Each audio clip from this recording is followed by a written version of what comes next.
నమస్తే welcome to KMR news right ఒకవైపు తెలంగాణ రాష్ట్ర వ్యాప్తంగా వరదలు పడతా ఉన్నాయి, వానలు పడతా ఉన్నాయి, వాగులు వంకలు పొంగి పొర్లుతూ ఉన్నాయి. ఎక్కడ చూసినా నీట మునిగినటువంటి ప్రాంతాలే కనబడతా ఉన్నాయి. అయినప్పటికీ తెలంగాణ రాష్ట్రానికి సంబంధించినటువంటి ముఖ్యమంత్రి ఏం చేస్తూ ఉన్నాడు? సమీక్ష నిర్వహిస్తున్నాడా? కేవలం ప్రకటనలు మాత్రమే కనబడతా ఉన్నాయి, పర్యటించనున్నాడు అని చెప్పేసి. నిన్న సిద్దిపేట, మెదకు, కామారెడ్డి, అదేవిధంగా సిరిసిల్ల ప్రాంతాలు పూర్తి స్థాయిలో నీట మునిగిన సిచ్యువేషన్స్ ఉన్నాయి. నిన్న కురిసినటువంటి భారీ వర్షం నేపథ్యంలో చాలా ప్రాంతాలు నీట మునిగినాయి. కొన్ని ప్రాంతాలలో చాలామంది రైతులు, ప్రజలు నీళ్లలో చిక్కుకుపోయారు. కొన్ని ప్రాంతాలలో విద్యార్థులు కూడా నీళ్లలో చిక్కుకుపోయిన సిచ్యువేషన్స్ ఉన్నాయి. ఒక కామారెడ్డి జిల్లాకు సంబంధించిన దాంట్లో ఒక హాస్టల్లో బీసీ వెల్ఫేర్కి సంబంధించిన గురుకుల పాఠశాలలకు పెద్ద ఎత్తున వరద చేరుకొని పిల్లల్ని కూడా వేరే దగ్గరికి తరలించే ప్రయత్నం చేశారు. అట్లాంటి నేపథ్యంలో ముఖ్యమంత్రి రేవంత్ రెడ్డి ఏం చేస్తా ఉన్నాడు? నిన్న కానీ ఈ రోజు కానీ ఏం చేస్తున్నాడో తెలుసా? 42% రిజర్వేషన్లకు సంబంధించి స్థానిక సంస్థల ఎన్నికలకు సంబంధించి అత్యవసర సమావేశాన్ని నిర్వహించి ఈ యొక్క సమావేశంలో మీనాక్షి నటరాజన్, ముఖ్యమంత్రి రేవంత్ రెడ్డి, పొన్నం ప్రభాకర్, దాంతోపాటు ఉత్తమ్ కుమార్, బట్టి విక్రమార్క, ఈ ఐదుగురు ముఖ్యమంత్రి రేవంత్ రెడ్డి గారి నివాసంలో అత్యంత అవసరమైనటువంటి ఈ యొక్క స్థానిక సంస్థల ఎన్నికలకు సంబంధించి ఒక సమావేశం పెట్టుకున్నారు. ఒకవైపు రాష్ట్రం అంతా అల్లకల్లోలం అయిపోయి ప్రజలందరూ కూడా నీట మునుగుతూ ఉన్నారు. ప్రజలంతా కూడా వాగుల వంకలు పొంగి రోడ్లు కట్ అయిపోతూ ఉన్నాయి, నీళ్ళలో కొట్టుకపోతూ ఉన్నారు, ఎక్కడికెక్కడ మునిగిపోతూ ఉన్నాయి. ఇప్పుడు వాతావరణ శాఖ అధికారులు ఇప్పటికే చెప్తా ఉన్నారు, మళ్ళొక 2-3 రోజులతో పాటుగా ఈ వర్షాలు ఉన్నాయి, మెదక్ కామారెడ్డిలో ఇంకా వర్షం ఉన్నదని చెప్పేసి ఇవాళ కూడా చెప్తా ఉన్నారు. దీనిపైన మాట్లాడదామని చెప్పేసి అత్యవసర సమావేశం ఏదో ఎత్తిపోయినట్టు, స్థానిక సంస్థల ఎన్నికలు ఏదో ఎత్తిపోయినట్టుగానే బిహేవ్ చేస్తున్న సిచ్యువేషన్స్ కనబడతా ఉన్నాయి.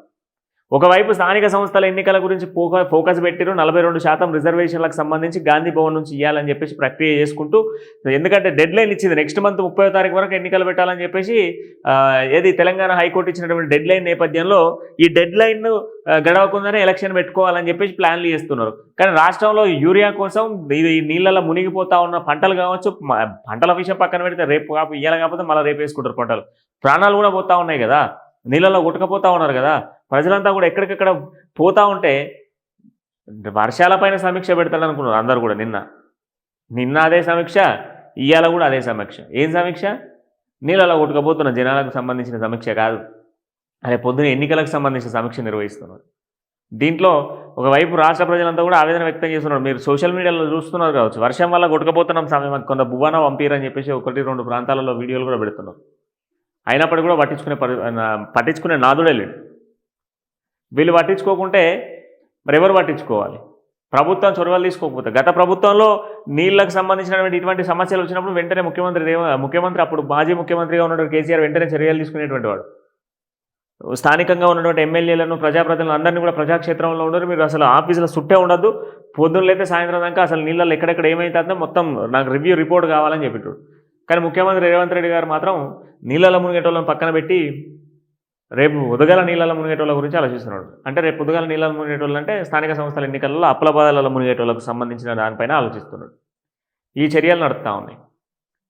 ఇటువంటి చర్యలకు పాల్పడుతూ ఉన్నటువంటి ముఖ్యమంత్రి రేవంత్ రెడ్డి గారు మీరు ఒకసారి ఆలోచించండి. తెలంగాణ రాష్ట్ర ప్రజలంతా కూడా ఇవాళ మీ మంత్రుల కోసం హెలికాప్టర్లు ఇచ్చి 2-3 పోయిరంట పర్యవేక్షణకు. ఫస్ట్ మీరు పోండి, ఏ ప్రాంతంలో ఏం జరుగుతూ ఉందనేది ఫస్ట్ వాతావరణ శాఖ అధికారులతో పాటుగా ఉన్నత అధికారులతో సమీక్ష నిర్వహించి వాటికి ఏం చర్యలు చేపట్టాలా, ఎక్కడ వాటర్ పోతా ఉన్నాయి, ఎటు ఫ్లో ఉన్నది, ఏంది, దాన్ని ఎట్లా తీసుకుపోవాలా, నీళ్ళని ఎట్లా తరలించాలి, ఏం చేయాలి, వర్షం మళ్ళీ ఇవాళ రేపు ఎల్లుండి 3 రోజులు కూడా వర్షాలు ఉన్నాయని చెప్తా ఉన్నారు. ఆ వర్షాలతో ఏం చేయాలని చెప్పేసి వాటిపైన రివ్యూ చేసే ప్రయత్నం చేయండి. ఇది తప్ప వేరే అన్నీ చేస్తూ ఉన్నారు ప్రభుత్వం. అటు రాష్ట్రంలో రైతులకు యూరియా కొరత, ఈరోజు వర్షంతో మళ్ళీ ఇంత నష్టం, దీని తప్ప ఇంకా దేనికి లేదు. రైట్, మళ్ళీ అప్డేట్తో మళ్ళీ కలుద్దాం. అంటే నేను చూస్తున్నాను కేఎంఆర్ న్యూస్.